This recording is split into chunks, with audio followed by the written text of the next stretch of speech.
Hello everyone, welcome to my YouTube channel Meenakshi maths classes. आज इस video में हम स्टार्ट करेंगे class 8th chapter number 14 mensuration worksheet 6 का क्वेश्चन नंबर 8 हम स्टार्ट करेंगे।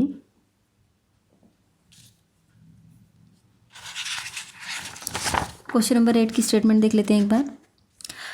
To solids of right cylindrical shape are 49 centimetre and 35 centimetre high. अब यहाँ पर देखो, इस क्वेश्चन में हमें दिया गया कि दो हमारे पास सिलेंडर हैं, ठीक है, और वो सॉलिड सिलेंडर है। सॉलिड का मतलब होता है जो अंदर से खाली ना हो, पूरा वो कंप्लीट एक सॉलिड, जैसे आपका चौक होता है ना, आपने देखा होगा आपके क्लास में आपके मैम आते हैं तो उनके पास चौक होता है, तो वो चौक अंदर से ऐसे खाली नहीं होता, बस पूरा सिलेंड्रिकल ऐसे पूरा बंद होता है।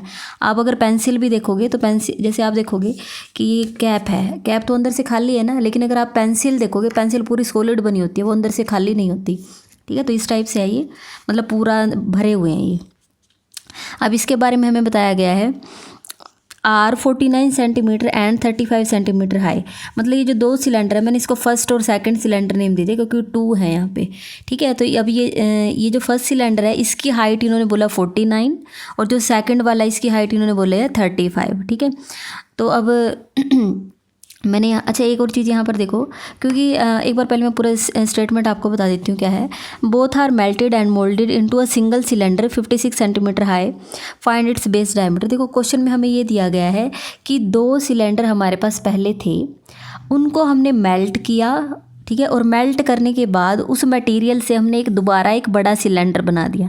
मीन्स क्वेश्चन में पहले दो सिलेंडर हैं, जैसे मान लीजिए आपके क्ले से बने हुए हैं, ठीक है, आप पहले आप बनाते भी होंगे, जैसे आपने क्ले से एक सिलेंडर ये बनाया, एक सिलेंडर ये बनाया, ठीक है।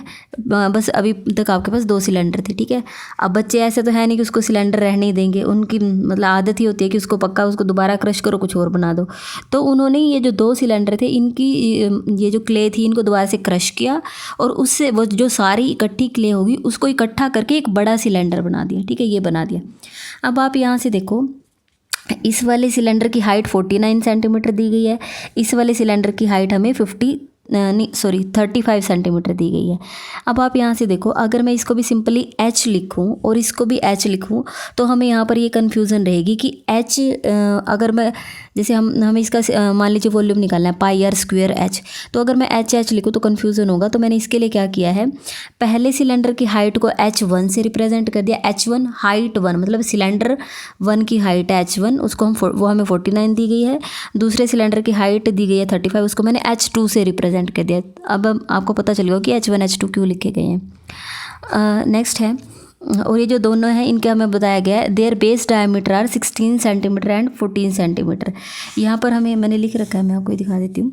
ये जो एक्चुअली ये लिखा है वो इस वजह से है क्योंकि वीडियो पहले ही मैंने बनानी स्टार्ट की थी, लेकिन वो वीडियो बीच में बंद होगी, तो मैं दोबारा से इसको वीडियो बना रही हूँ। इसका डायमीटर मुझे 16 सेंटीमीटर दिया गया है और ये जो दूसरे वाले सिलेंडर है इसका डायमीटर मुझे 14 क्वेश्चन में ही दिया गया है, मैंने अपनी तरफ से कुछ नहीं लिखा है। 16 सेंटीमीटर एंड 14 सेंटीमीटर, इसका डायमीटर 16 है और इसका डायमीटर कितना है 14 सेंटीमीटर, ठीक है। तो अब जब हमें डायमीटर दिया गया है, अब हम डायमीटर से क्या फाइंड कर सकते हैं, डायमीटर की हेल्प से हम यहाँ रेडियस भी फाइंड कर सकते हैं।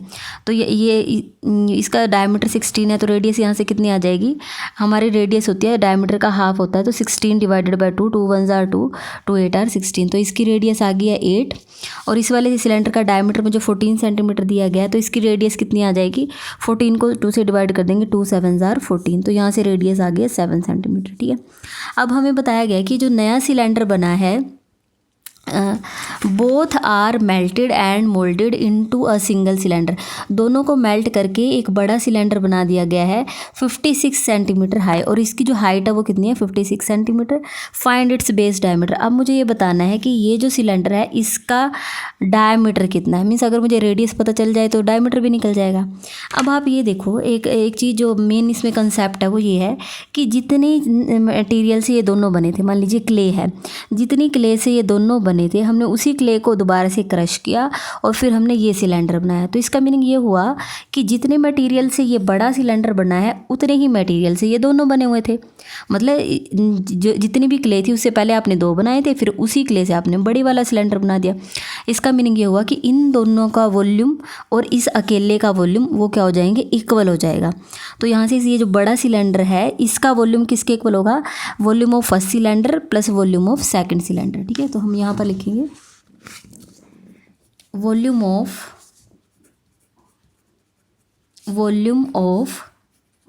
बिग सिलेंडर, या फिर न्यू सिलेंडर लिख सकते हो आप इसको न्यू सिलेंडर भी लिख सकते हो। Volume of big cylinder is equal to volume of first cylinder plus volume of second cylinder. Important question है, आप इसको ध्यान से करें, सेकंड सिलेंडर। ठीक है, अब आप यहाँ से देखो, आपने यहाँ पढ़ा है कि आप इससे पहले भी आप क्वेश्चन करके आए हो, आपको पता है कि अगर आपको किसी भी सिलेंडर का वॉल्यूम फाइंड करना है तो उसका फॉर्मूला होता है पाई आर स्क्वेयर एच। तो मैं यहाँ लिख रही हूँ पाई आर स्क्वेयर एच है, तो ये भी सिलेंडर, तो इसका भी फॉर्मूला यही बनेगा पाई आर स्क्वेयर एच, प्लस ये भी एक सिलेंडर है तो इसका भी वॉल्यूम का फॉर्मूला बनेगा पाई आर स्क्वेयर एच। अब आप यहाँ देखो, आपको ये यहाँ पर ये वाला क्वेश्चन करते हुए अगर आप सिंपल आर आर और एच एच लिखते इसमें तो यहाँ पर कन्फ्यूज़न हो सकती थी कि पाई आर स्क्वेयर एच हर जगह है ये तो।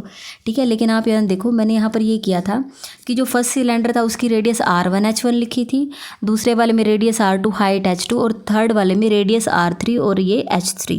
तो हम यहाँ पर ये बिग सिलेंडर के लिए रेडियस R3 लिखनी पड़ेगी आपको और हाइट 3 लिखनी पड़ेगी। मीन्स सिर्फ मैंने नेम दे दिया उसको, इससे कोई फ़र्क नहीं पड़ेगा, बस जहाँ R लिख रहे थे हम उसकी जगह R3 लिख दिया, इससे कोई इफेक्ट नहीं है। फर्स्ट सिलेंडर के लिए R1H1 आएगा और सेकंड सिलेंडर के लिए R2H2 आएगा। ठीक है, अब आप यहाँ से देखो, अब इसमें हम वैल्यू पुट करेंगे। हाँ जी, देखो इसमें अब पाई यहाँ पर भी है, यहाँ पर भी है, यहाँ पर भी। अभी मैं पाई की वैल्यू 22/7 नहीं डाल रही हूँ, मैं इसको यही लिखूँगी, पाई की जगह मैंने पाई लिखा। ठीक है, R3 मीन्स ये जो थर्ड वाले सिलेंडर है इसके लिए रेडियस हमारे पास इसमें दी नहीं गई है, तो हमें फाइंड ही करना है ना डायमीटर, तो इसके लिए मैं यहाँ पर सिंपली R3 इसका स्क्वायर ऐसे लिखूँगी। और हाइट देखो, हाइट इसको यहाँ पर हमें दी गई है 56 इज इक्वल टू, अब इसमें पाई की जगह मैंने पाई ही लिखा है, अभी मैं वैल्यू नहीं डाल रही हूँ। R1 रेडियस 1 मुझे दी गई है 8, तो यहाँ से लिख देंगे 8 का स्क्वायर। और हाइट इसके लिए यहाँ पर है 49, तो यहाँ हमने लिख दिया 49 प्लस यहाँ पर पाई की जगह पाई ही लिखेंगे। सेकंड वाले के लिए यहाँ पर मेरी रेडियस थी 7 और हाइट यहाँ पर है 35। ठीक है, अभी फ़िलहाल मैं इसको ऐसे लिख रही हूँ, पाई R3 स्क्वेयर 56 पाई 8 का स्क्वायर होगा 64 इंटू 49 प्लस पाई 7 का स्क्वायर होगा 49 और इंटू में 35। मैंने अभी इसको यहाँ पर मैंने सिंपल सिर्फ जो ये स्क्वायर है 8 का स्क्वायर और 7 का स्क्वायर लिखा है। अब आप यहाँ से देखो पाई, देखो करने को तो हम यहाँ पर ऐसे भी कर सकते हैं कि पाई की जगह 22/7 लिखो, 22/7 इसका पूरा आंसर निकालो, इसका पूरा आंसर निकालो, दोनों को ऐड कर दो, लेकिन वहाँ से हमारी कैलकुलेशन बहुत ज़्यादा लेंथी हो जाएगी, बड़े बड़े नंबर को मल्टीप्लाई करना पड़ेगा। इस वजह से हम इसको ऐसे ही, मतलब मैं थोड़ा शॉर्ट में करवाने की कोशिश करूँगी इसको। अब आप यहाँ से देखो, पाई और 49 इस वाले में भी है, इस वाले पार्ट में भी है, पाई और 49 इस वाले पार्ट में भी है, तो क्यों ना हम इस पाई और 49 को कॉमन निकाल लें। ठीक है, निकाल सकते हैं ना, अब तो आप 8th क्लास में हो गए, तो आपको कॉमन निकालना भी आता होगा।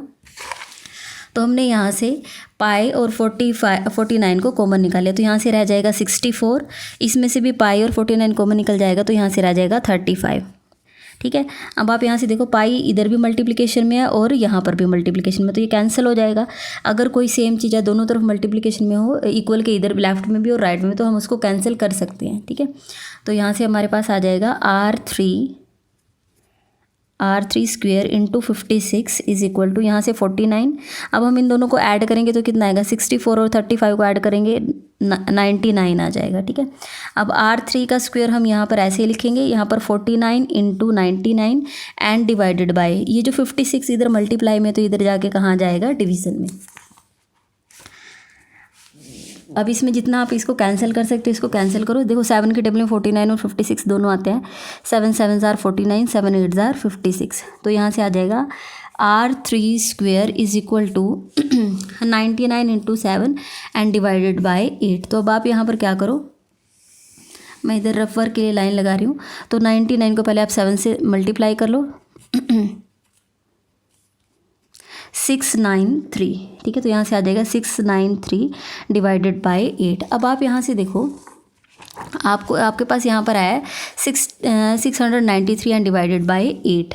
तो आप यहाँ से ये करो कि आप इसको पूरा इसका आंसर निकालो कि आप अगर 693 को 8 से अगर डिवाइड करेंगे तो कितना आएगा, ठीक है। क्योंकि ये पूरा यहाँ से कैंसिल तो हो नहीं रहा, तो हम इसको यहाँ डिवाइड करके देखते हैं तो कितना आएगा। 8 8 जार 64, ठीक है। यहाँ से 5 रिमाइंडर 3, 8 6 जार 48, यहाँ पर माइनस करेंगे तो कितना आ जाएगा 13 में से 8 माइनस करेंगे 5। अब यहाँ पे देखो हमारा बस इतना ही होगा, इसके बाद हमारा डिवाइड नहीं हो रहा है, ठीक है। लेकिन हम इसको हम यहाँ पर ऐसे 86 तो नहीं लिख सकते, तो डेसिमल में निकाल लेंगे। डेसिमल दोनों जगह लिख दो, यहाँ पर लिख दो 0, 0 को नीचे लेके आएंगे तो ये कितना हो जाएगा 8 की टेबल में 8 6 जार 48, यहाँ से 2 रिमाइंडर रह जाएगा। अगेन 1 0 और ले लो यहाँ से, 8 2 जार 16 4, ठीक है। अब 1 0 और लगा लेंगे तो हमारा हो जाएगा, पूरा डिवाइड हो जाएगा। 8 5 जार 40, ठीक है। तो यहाँ पर ये हमारा ये जब मैंने इसको 693 को 8 से डिवाइड किया तो मेरे पास आया 86.625। अब मुझे यहाँ से क्या करना है, मुझे यहाँ से आर स्क्वेयर की आर जो 3 है, थर्ड जो मेरा नया सिलेंडर था उसकी रेडियस फाइंड करनी है। तो अब आप यहाँ से देखो, इधर आपके पास स्क्वायर है तो ये स्क्वायर इधर जाके क्या बन जाएगा, स्क्वायर रूट आ जाएगा 86.625। अब हमें इसका स्क्वायर रूट फाइंड करना है इस वाले नंबर का। तो हम इसको कैसे फाइंड करेंगे, इसको हम लॉन्ग डिवीज़न से फाइंड करेंगे, जो आपने फर्स्ट चैप्टर है जो आपका स्क्वायर एंड स्क्वायर रूट, उसमें। तो मैं यहाँ पर लॉन्ग डिवीज़न का हम अलग से फाइंड करेंगे 86.625, ठीक है। मैंने आपको जब फर्स्ट चैप्टर करवाया था तो मैंने आपको ये भी बताया था कि इसमें हम क्या करेंगे, ये डेसिमल हमारा आपने फर्स्ट चैप्टर खैर बहुत अच्छे से प्रैक्टिस कर रखा होगा। यहाँ से अगर ये हमारा एक बस स्टॉप की तरह होता है, यहाँ से लेफ्ट में भी पेयर बनते हैं और यहाँ से राइट में भी पेयर बनते हैं। तो 6 और 8 का पेयर बनेगा, 6 और 2 का बनेगा। अब यहाँ पर पेयर बनाने के लिए कुछ नहीं है तो मैं एक्स्ट्रा यहाँ 0 लगा लेती हूँ, ठीक है। अब इसका लॉन्ग डिवीज़न से फाइंड करेंगे, 9 9 जार 81, यहाँ पर माइनस करेंगे तो कितना आएगा 5, ठीक है। अब कई बच्चे यहाँ पर इसी 9 को दोबारा लिख के ऐड करके करते हैं, या फिर आप ऐसे भी कर सकते हो कि जितना आंसर आया आप उसको 2 से मल्टीप्लाई कर दो। 9 2 जार 18, ठीक है। तो यहाँ से हम हमारा जो नेक्स्ट पेयर है 62 उसको नीचे लेके आएंगे, तो 9 2 जार 18 लिख दिया। अब 18 के यहाँ हमें एक सेम नंबर डालना है कि इससे या तो यही नंबर आ जाए पूरा 562, या इससे थोड़ा छोटा नंबर आ जाए, ठीक है। तो हम यहाँ पर 3 से करके देख लेते हैं। 3 3 जार 9, 18 3 जार 54, ठीक है। तो यहाँ देखो इसके आसपास का ही नंबर आ रहा है, अगर आप 4 लेंगे तो काफ़ी बड़ा हो जाएगा, तो यहाँ हम इसको लेंगे 3 से, तो ये हमारा आएगा 549। माइनस करेंगे तो 12 में से 9 होगा 3, 5 में से 4 होगा 1, ठीक है।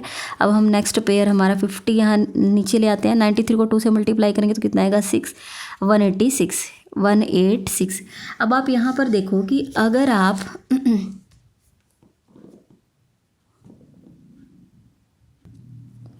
अब इसका मल्टीप्लाई कर लिया। अब हमें यहाँ एक ऐसा नंबर लगाना है कि या तो यही नंबर आए या इससे थोड़ा छोटा, लेकिन अब अगर आप यहाँ 1 भी लगा देते हैं 1861, तो भी ये इससे बड़ा नंबर हो रहा है, ठीक है। मीन्स डिवाइड नहीं हो रहा, तो यहाँ पे क्या आएगा, डिवाइड नहीं होगा, तो हम यहाँ क्या लगा लेंगे 0, ठीक है। और हमारा डेसिमल 1 प्लेस के बाद ही था, मीन्स हमारा अप्रोक्सीमेटली यहाँ पर आ जाएगा, पूरा डिवाइड नहीं हो रहा है और ना ही इससे ज़्यादा हमें डिवाइड करके देखने की ज़रूरत है। हम इसको यहीं पर ही रख देंगे, इतना सफिशिएंट है, क्योंकि हमें यहाँ पर ये सेंटीमीटर या मीटर में बताना है। तो 7.3 अप्रोक्सीमेट आया, ये पूरा नहीं आया, क्योंकि अगर आप चाहो तो इसके बाद आप ऐसे 1 प्लेस और इसको फाइंड करोगे, ठीक है, तो ये थोड़ा और निकल जाएगा, लेकिन इतना करने की ज़रूरत नहीं है। तो यहाँ से आपका आएगा ये 9.30, और इसके पीछे आप लिख लेना अप्रोक्सीमेटली, पूरा डिवाइड नहीं हो रहा है, अप्रोक्सीमेटली है ये। तो जो आपका थर्ड सिलेंडर है उसकी रेडियस आई है आपकी 9.3 आई है, ठीक है। लेकिन हमें इसमें क्या फाइंड करना है, आप एक बार क्वेश्चन देखो। क्वेश्चन में आपको फाइंड करना था फाइंड इट्स बेस डायमीटर, कि जो आपका ये नए वाला सिलेंडर है इसका बेस डायमीटर फाइंड करो। तो रेडियस 3 थी ना इसकी, R3 से हमने इसकी रेडियस रिप्रेजेंट की थी, तो डायमीटर कितना हो जाएगा, जितना आपका रेडियस आई है उसका डबल हो जाएगा। तो हम यहाँ लिख देंगे therefore diameter of new cylinder वो कितना होगा, रेडियस का डबल होगा। ठीक है, तो आप ये जो 9.3 आया है आप इसको 2 से मल्टीप्लाई कर दो तो ये आपका आ जाएगा 18.6। और ये क्योंकि आपकी जो पहले वाले रेडियस और हाइट है वो सबको सेंटीमीटर में है तो आप यहाँ पर लिखो सेंटीमीटर, और आपका डायमीटर भी आ जाएगा 18.6 सेंटीमीटर। ठीक है, और ये अप्रोक्सीमेटली है। ठीक है, अप्रोक्सीमेटली है ये, क्योंकि हमारा पूरा ये लॉन्ग डिवीज़न पूरा कंप्लीट नहीं हुआ था, तो यहाँ पर आंसर आ जाएगा 18.6 सेंटीमीटर। अगर आपको वीडियो अच्छी लगी है तो आप वीडियो को लाइक करें, मेरे चैनल को सब्सक्राइब करें और अपने फ्रेंड्स के साथ शेयर ज़रूर करें। अगर आपको कहीं पर भी कोई डाउट है तो आप कमेंट करके पूछें। वीडियो इस चैप्टर के जितने भी वीडियोस हैं उन सभी वीडियोस की प्लेलिस्ट का लिंक मैं आपको डिस्क्रिप्शन में दे दूँगी और PDF का लिंक भी मैं आपको डिस्क्रिप्शन में दे दूँगी, आप वहाँ से हेल्प ले सकते हैं। Thank you so much.